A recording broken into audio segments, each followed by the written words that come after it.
काजल,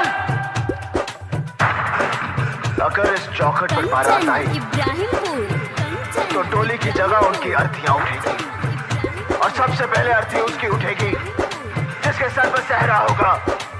लाशें बिछा दूंगा, लाशें बिछा दूंगा, लाशें बिछा दूंगा, लाशें।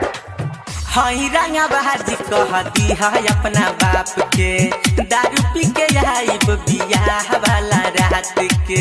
हई रंगा बहाजी कहती है अपना बाप के, दारू पी के आइब बियाह वाला रात के। हम ना डराइब हो लेके तोहे जाइब हो, जवन साला बोली ओकरा टांग धक फाड़ब। मरबा में तोहरा बरबा के हम ही गोली मारब, मरबा में तोहरा बरबा के हम ही गोली मारब। इन हाथों ने सिर्फ हथियार छोड़े हैं, चलाना नहीं भूले। Music by Roshan Kumar. हाँ शीशा के जैसे दिल टूटे न दे हम, अखिया के सामने प्यार लूटे न दे हम। लाशें बिछा दूंगा, लाशें बिछा दूंगा। शीशा के जैसे दिल टूटे न दे हम, अखिया के सामने प्यार लूटे न दे हम। बानी तोहरे दीवाना देखिया जई जमाना, शादी के कार्ड तोहरा अंगना में फाड़ब। मरबा में तोहरा बरबा के हम ही गोली मारब, मरबा में तोहरा बरबा के हम ही गोली मारब, मरबा में तोहरा बरबा के हम ही गोली मारब। आखिर तुम्हारा हमारा रिश्ता ही क्या है? रिश्ता मैं कुछ नहीं जानता, सिर्फ इतना जानता हूँ कि तुम मुझसे प्यार करती हो। चाहिए जवानऊ हम पूरा करीले, दुनिया के डर से ना पीछे हटीले। लाशें बिछा दूंगा, लाशें बिछा दूंगा, लाशें। हाँ चाहिए जवानऊ हम पूरा करीले, दुनिया के डर से ना पीछे हटीले।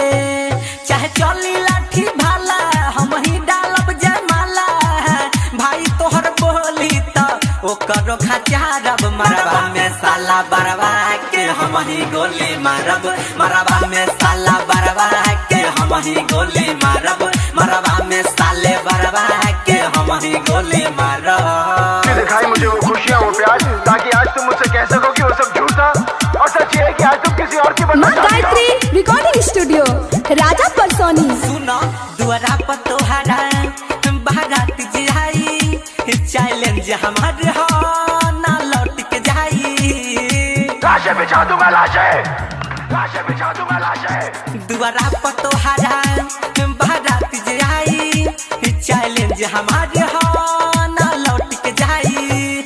रोशन विकास राम गिराज, रोशन विकास राम गिराज, कहे जवन छुई हो करे दुनिया उजारब। मरबा में तोहरा बरबा के हम ही गोली मारब, मरबा में तोहरा बरबा के हम ही गोली मारब, मरबा में तोहरा दुल्हा के हम ही गोली मारब। हई रंगा बहाजी कहती है अपना बाप के, दारू पी के आइब बियाह वाला रात के। हई रंगा बहाजी कहती है अपना बाप के, दारू पी के आइब बियाह वाला रात के। हम ना डराइब हो लेके तोहे जाइब हो, जवन साला बोली ओकरा टांग धक फाड़ब। मरबा में तोहरा बरबा के हम ही गोली मारब, मरबा में तोहरा बरबा के हम ही गोली मारब। बाघ आर्ट रिकॉर्डिंग स्टूडियो राजापुर सोनी बाजार सीतामढ़ी बिहार।